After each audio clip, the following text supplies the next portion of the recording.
બેરણા ગામના ખેતરમાં વીજ તણખલા પડતા વાવેતર કરેલો ઘઉંનો પાક બળીને થયો ખાક। ખેતર માલિક દ્વારા કરવામાં આવી વીજ કંપનીને જાણ।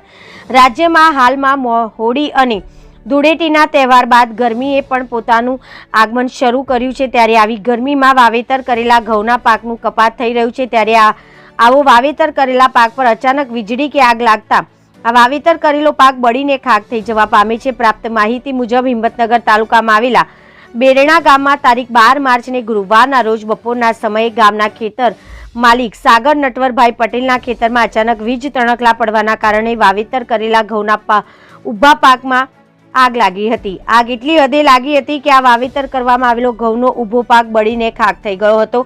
આ બનાવ બનતા એમને આ અંગેની વીજ કંપનીને જાણ કરતા વીજ કર્મચારી ઘટના સ્થળે આવી પહોંચ્યા હતા। રિપોર્ટર જનક જાદવ, સાબરકાંઠા।